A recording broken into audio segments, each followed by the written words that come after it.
the best thing about musicals. The more you see it, you notice something different or something different that is funny. My go-to audition song is from Something Rotten because it's like a little nice belt that I can sing out, more like mixed voice, and then I can also go into my head voice, which is fun. I'm just jealous that like you can go and see them. I only could go see them because I was in America. Here in Utah, all the big Salt Lake theaters are still an hour and a half away from me. And the closest one is 20 minutes north of me, but it's like a small community theater. That's one thing I do miss that we don't really have here is community theaters. And so if you do go see productions, and it's literally like productions I've seen before, and I'm like, honestly, can we have some Hamilton here? Can we have some Wicked here? Yes, that's basically where you can go see productions, but also there's only like 2 productions a year. So last year was Sound of Music and Mamma Mia. And then this year, they have My Fair Lady, which of course I'm going to go see. The productions they do produce are actually quite good. There's a little theater there. It's a small community theater. There's a lady who directs a lot of the plays, and her name's Nancy Eppert. She's a fantastic actress and a fantastic director. If you're in Independence, Missouri, you get a chance to go to their theater and say hi to Nancy Eppert. She's fantastic.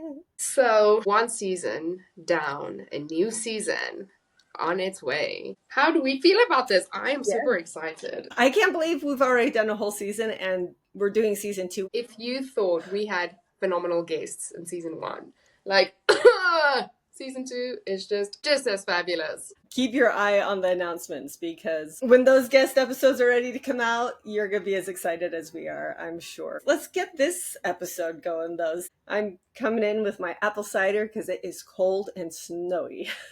Well, I am going to, with my trusted friend, to start the new year fresh. And I'm going with, what am I going with, Sarah? Robusti. Yes, I am. Yes, Hey ho, let's go.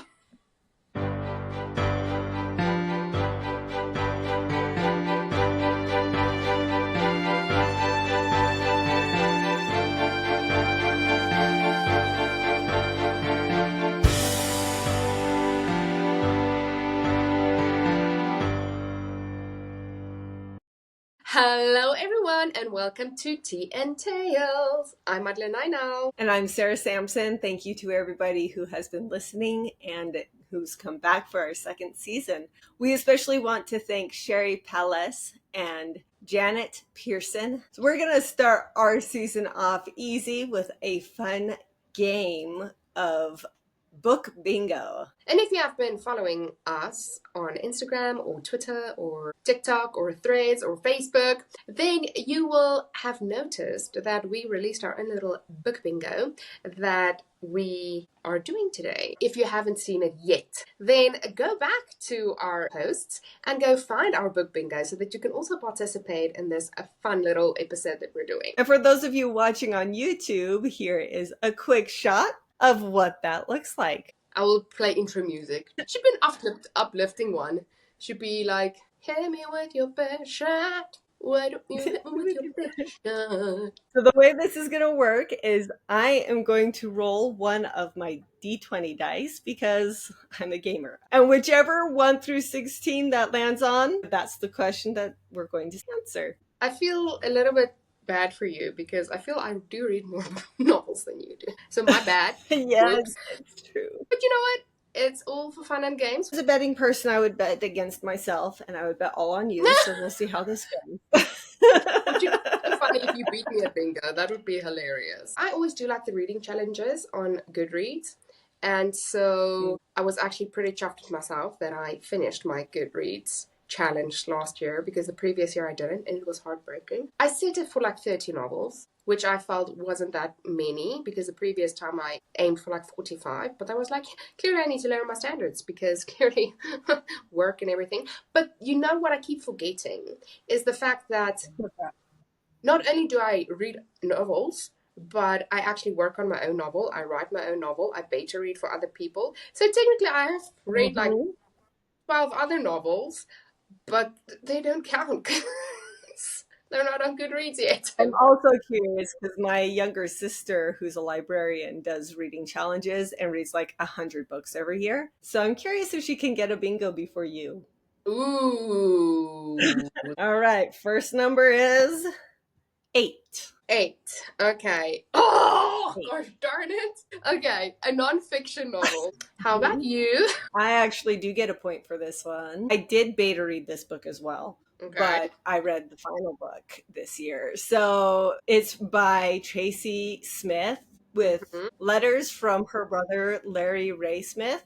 It's a nonfiction book called Pennies from Vietnam, A Sister at Home, A Brother at War. If you have not read this book, it's good, especially if you have any family members who are in the military, or if you want to know what it's like to have family in the military, because she writes about her experience with her brother gone, but then his memoir of his experience while he's gone. Oh, and so you get the wow. perspective from his letters and the things that she researched and knows about what he experienced in Vietnam from people who were there with him. It touches my heart as a Navy wife. I'm even wearing my USO shirt today. As a Navy wife, having experienced a husband out on 12 deployments in the last 16 years. Yay! And teaser, she's going to be a guest on this season as well. Yay!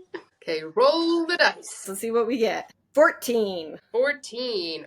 Chosen based on cover. So this is the easiest thing for me ever because each novel I read is based because of the cover. So I literally could have just chosen any of my novels to do this one for. But yes, so I chose At First Sight by Olivia Dade. And I liked it because if you look at the cover, it has a plus size female character on it, which of course, I'm loving because I'm a plus size person. And so it's just the love for, I almost want to say, representation in characters that I don't usually find. It was just a cute cover. I loved it. And it's fun for me because when I do read the novel, I can go to the front cover and connect the characters that I had in my brain to the front character. So if I kind of forget what they look like, I will just go to the front and be like, and then continue. I was writing your name down under this number as you read what it was because I knew. I just knew you'd have it. And I also know I don't. I don't. That's hilarious.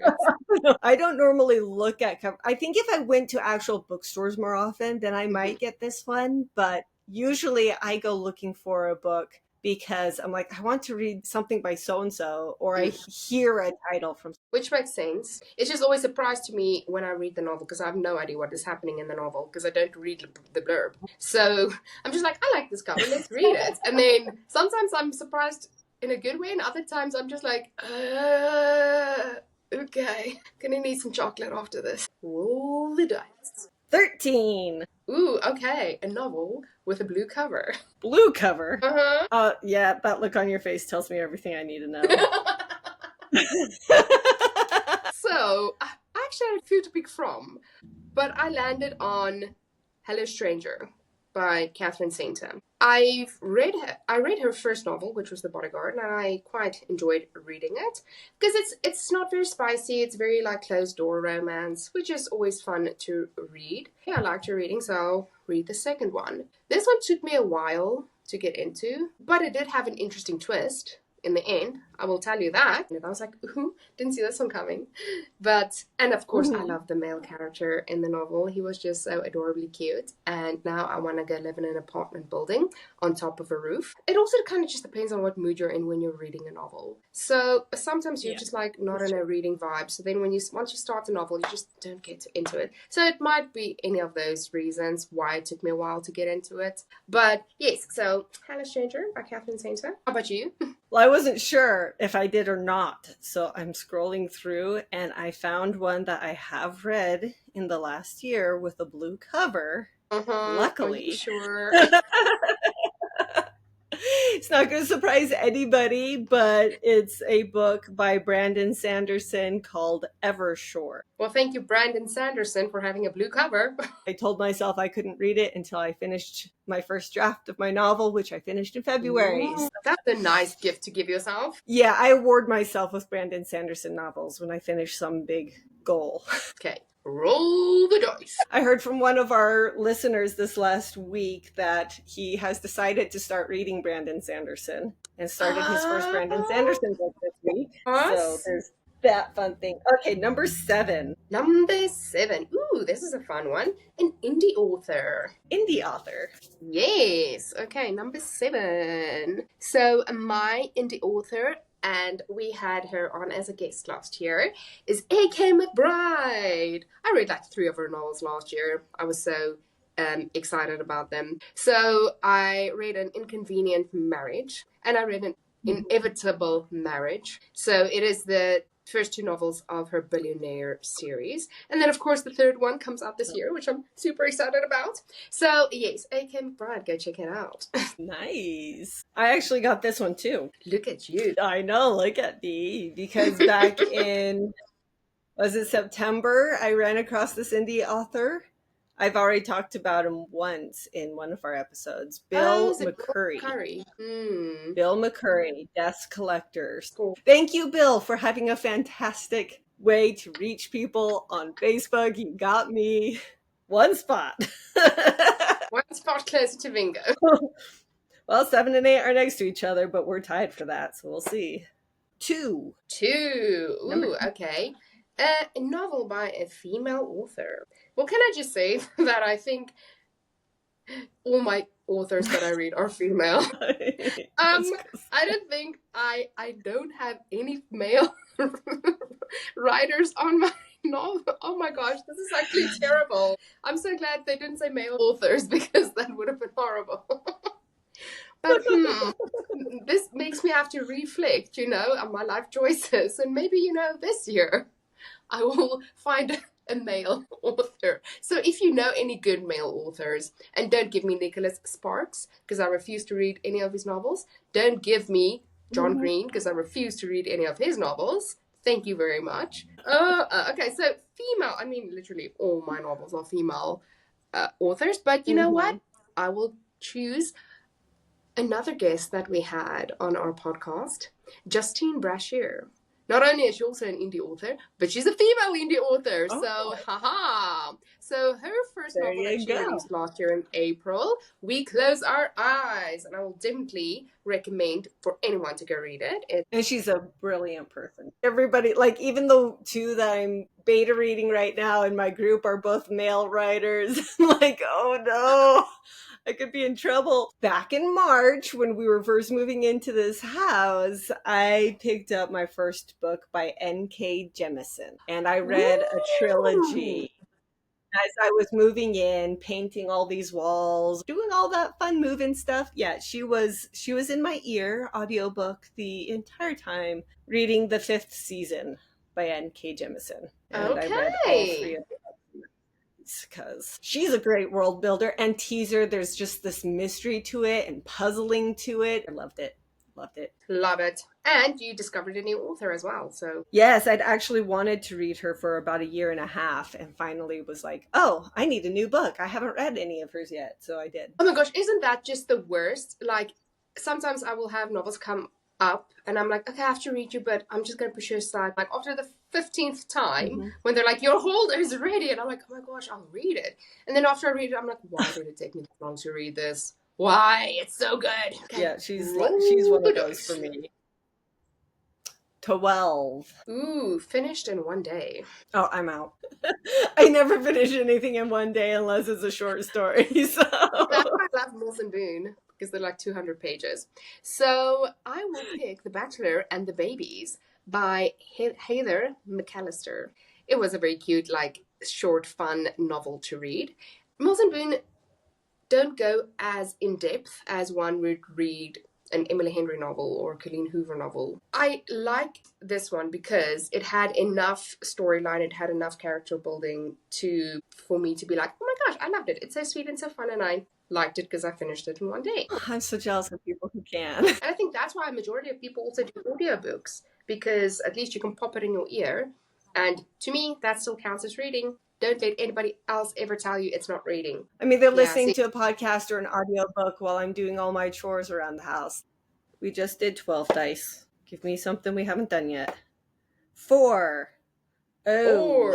Okay. Bestseller published this year. Bestseller published this year?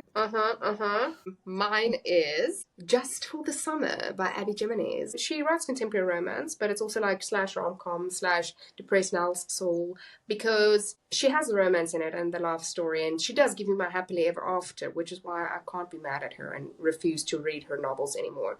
But she also breaks my heart while I'm reading it, because I'm like, but this is so sad. Why are you leaving? So sad because you're so nice. And so then I'm just like, I got my happily ever after. So yes, Abby Jimenez, love that woman.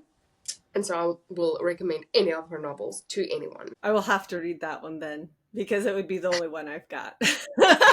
I was hopeful. Oh, there's this other one that I read, but is it? No, it came out in 22, so that doesn't work. So. Desk. Nope, I missed that one. Roll the dice. Alrighty. Ooh, 15. 15, all right. A novel 15. That is more than 300 pages. Yeah, pick one. Exactly. Basically is what I felt about that one. I was like, which one? Anyone, because all of them are. Okay, I'll go for Love Naturally by Sophie Sullivan. I love all her novels, and I would recommend her novels to anyone because it's very sweet, it's very cute, and it's not super spicy, but it's one of those novels which, if I had the day off, I could read that novel in a day because it just entices me so much, and I just want to read. It just evokes feeling in me, and I'm just like, oh my gosh, they have to end up together. So for me, as a primarily fantasy sci-fi reader, if it's under 300 pages, it's considered a short novel. Yes, it is. It's a short story. I don't know what that is then. The readers were like, what? It's over?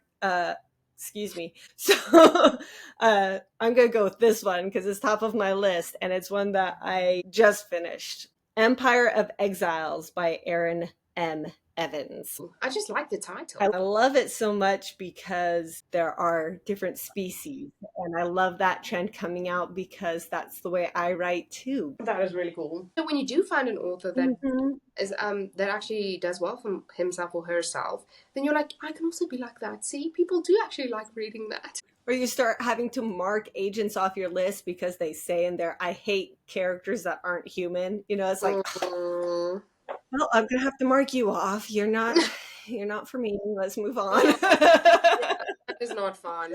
I'm rolling the dice. 3. Okay, a novel seen on Bookstagram. This one has been coming into my feed a lot of times, which is why I was like, okay, fine, I will read it. And I read it, which was amazing, but then I was so mad at myself because I realized it was the second novel in this series. But it was The Au Pair Affair by Tessa Bailey. That Woman and Her Spice. Can't even. I would read that novel in half a day. Not even a day. I don't need a day. Like, who needs sleep, honestly? I don't know what she does. I don't know what magic potion she puts in her novels or her words. But those are some awesome stuff. But definitely don't be me. Don't read The Au Pair Affair first. Read Fangirl Down first, please. It will make a lot more sense. Sometimes you have to read in order. You have to. Yep, basically. I've got nothing. I'm just giving you that square and moving on with my life. Wow. I think every time I see something on Instagram, I should just screenshot and send it to you. 10. Okay, so 10. Explore a new author. Does it have to be a new author that I haven't said already? You really had to think this through. Oh, there is one. Oh, there is one. I do have one. Oh, okay. Oh, yeah. Darren Shane. I'm assuming fantasy? Yes, but it's a lot lower fantasy than I usually do. They actually are short because they're middle grade. But I was told to read it because somebody else really liked it. The first one is Cirque du Freak, A Living Nightmare. I think that was the first one. Ooh, okay. Yeah, there you go. It's fantasy, but it's earthbound fantasies. Good for someone who isn't a big fantasy reader, for just to kind of ease you into it. Yeah, it's a little bit more horror-esque, a little bit more, I want to say more speculative fiction than really hard fantasy. This one is actually, I've wanted to read it for a long time. This is The Nanny by Elena Ferguson. And I'm always weary when I have to read novels about nannies or au pairs because I'm like, ugh, you fall for the dad. And I'm just like, is that very ethical? I don't know. But I guess it makes it better when the guy is single because Yeah. that's the way it should go. So it was a little bit on the spicy side. And of course, it's nice when the nanny, I say in quotation marks, has a good relationship with the kid as well. And I actually think they have a bingo. You do? Yeah, because I have 13, 10, 7, and 4. Yes, I wasn't looking at that angle. You're right. Oh my goodness. Thank you. Thank you. Good job, Nell. You. All that reading. All that reading, it paid off. You're the winner. What do you win, Nell? A book? Yes, you have earned yourself a new book. Yay! Congratulations. Celebrations. Thank you. Thank you. I'm very happy. It made my reading challenge worthwhile. So for all our listeners out there, go try this book bingo. I had fun doing it. I hope Sarah had fun doing it. If you have a book club, or maybe you just have a bunch of other friends who love reading, have some fun with this game. Maybe you'll find some new books to read. Absolutely. And I hope that some of the novels that we have mentioned, that it has enticed you to want to go pick them up and read them. We like to keep it short here at Tea and Tales. Get your fingers back on the keyboard and your pens back on paper. So if you want to find out what the rest of the book bingo challenges was, you can go onto our Instagram page or our Facebook page or threads at Tea and Tales Podcast, or you can go on Twitter/X or TikTok at Podcast Tea Tales. And don't forget to follow us and share and like and comment and go to that purple icon on your device and go give us 5 stars so that we can go up to the top. Happy writing. Bye!